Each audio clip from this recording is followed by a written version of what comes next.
Hi, this is Langerman from Violinna.live, helping you along your musical journey.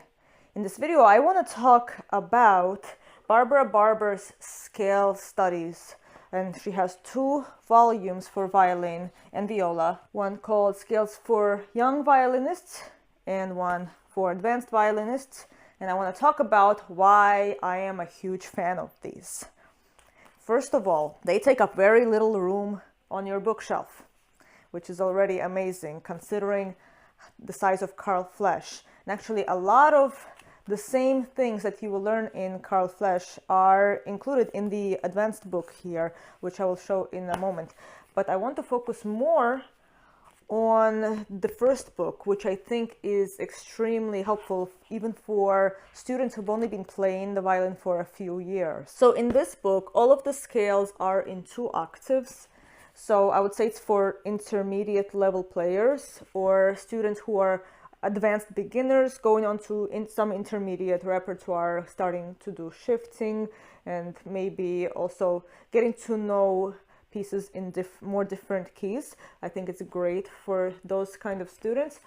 So one thing that's important here is the way it breaks down how to practice. For example, I'll take the key of G, and you can see here that it starts with the major scale and goes to the minor scales and followed by the arpeggio sequence, which is actually based on the same sequence you'll find in the Carl Flesch study. So it's a great way to prepare for that moving later on.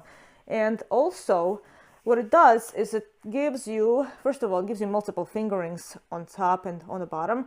So one of them involves shifting, and on a separate page earlier, it actually has all of the shifting exercises for all of the scales and which part of the scales and how to practice it. It isolates every shift and shows how to practice it.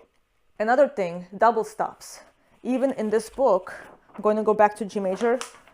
So the second page involves double stops, how to start practicing octaves. If you never played octaves before, how to set up the left hand in order to be successful at octaves. So these are great preparatory exercises here. And even taking apart one measure, just practicing this measure right here all by itself is going to be an absolutely fantastic start to play an octave. The same thing for 6ths and 3rds. And there's even an introduction to harmonics. It actually accomplishes a lot of things at once. It really sets up the left hand really well. On the back cover, there is a very handy reference chart of the circle of fifths to become familiarized with how the different scales relate to one another.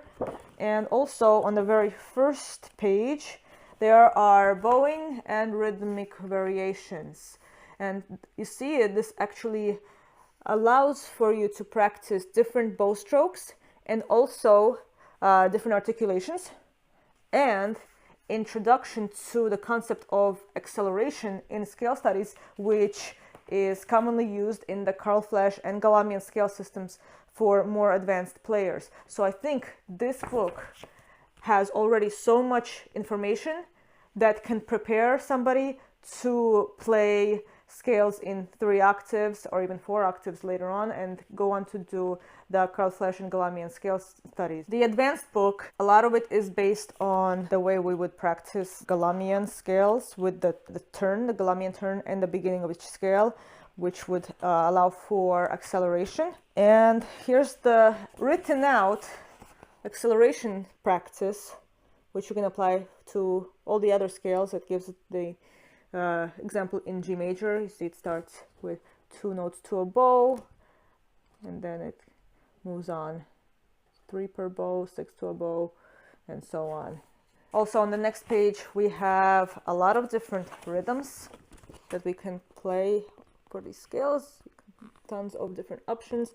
And on this page, it breaks down how to practice arpeggios a little bit, because arpeggios in 3 octaves are quite challenging. In the book, it's in chromatic order. It starts in the key of G, goes to G major and the parallel minor, and then goes through the arpeggio sequence. And then we have the broken thirds, chromatics, double stops, including harmonics. And then it goes to the next scale, chromatically up, A flat or G sharp. So you can get a whole lot out of this. It's not as deep into arpeggios and different patterns as the Langerman system. The Langerman also gets into 4 octaves, and there are actually a lot of other arpeggios that are even more interesting than these. But this is a great one to really build up a practice routine once you get into playing 3-octave scales and arpeggios. Again, it's very thin, takes up pretty much no room. So if you would like to add these to your collection, I'm going to put affiliate links down in the description below so you can check it out. They are available for viola as well, of course. If you got any value from this video, please give it a quick thumbs up down below to help support this channel, and do share it with a friend and consider subscribing. By the way, if you have not already done so, I have a bi-monthly newsletter which is completely free. Sign up in the description below. Upon doing so, you will be receiving content in both video and written form twice a month, and the ability to reach me directly. Till next time, happy practicing.